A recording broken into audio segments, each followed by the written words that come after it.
If you were to drive through the countryside, just driving down the road and looking at farms that are dotting the countryside, most folks wouldn't realize that 98% of the farms in this country are still family owned. They're still family operations that are growing the food and fiber, that feed and clothe this country. We talk about all the stress and all the pressure, and people might think, well, why in the world are they doing this? I just think it's a love that they have and something that's sort of innate in them, that's what they're meant to do.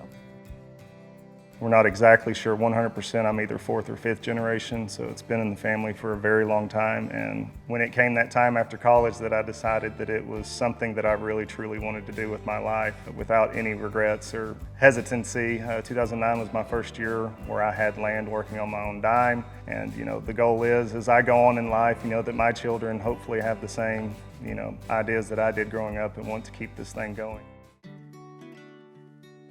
We are mainly a wheat, corn, and cotton row crop, and we operate on 5,500 acres. The equipment, as you can see just behind me, has become to the point of efficiency that we're able to tackle more acres with the same efficiency, that used to be 60% of what we have now. And so it definitely helps when you're a bigger farm. It helps you sustain through some rough years. A lot of the new equipment that's coming out these days, especially when it pertains to harvest equipment, you're looking somewhere around $900,000 up to $1.2 million that you're investing in a piece of equipment that's going to run for 3 weeks out of the year. And it's really hard to swallow that at the end of the day. I mean, you look back in 1990s, equipment was relatively cheap. And nowadays, just with the R&D development, the technology that goes into this equipment, the size and brevity of everything, it's a lot of money that you have to risk.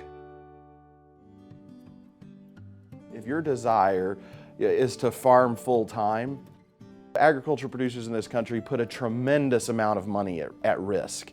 And the upside, yes, the upside can be big, but the downside can also be big as well. And so it's extraordinarily risky. They're growing a commodity where they can't control the price, they can't control the weather, by any means. They're subject to this biological process where anything can happen in that large window. And then, oh, by the way, most of their revenue comes at one point in time. You may look up and your bank account is full and you feel comfortable, and you look up 2 weeks later and you're on a loan. We're basically working our butts off every year just to make payments on stuff, make loan payments, to be able to spend all that money back into equipment. I always tell people, I have a lot of friends that aren't directly involved in farming or agriculture for that matter, and they like to joke with us on, hey, you got a real nice pickup and stuff, you must be doing pretty good. And I'm like, well, I'm rich for half the year and I'm on a loan for the other half. And that's how a lot of farming is. You spend for 9 months out of the year to finally reap what you've sown, bring in the money.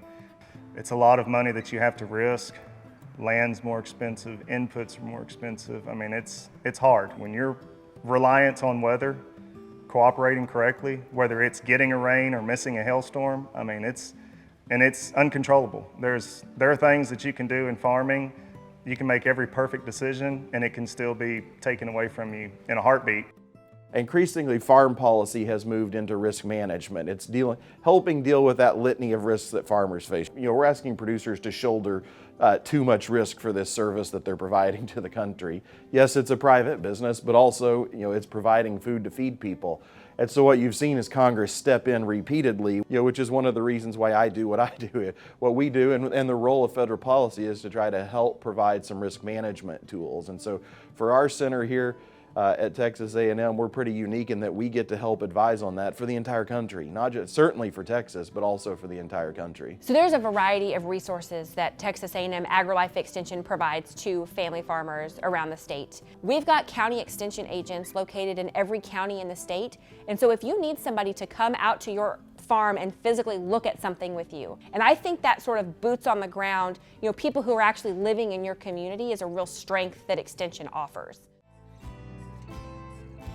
There are a lot of challenges, involved in any farming operation.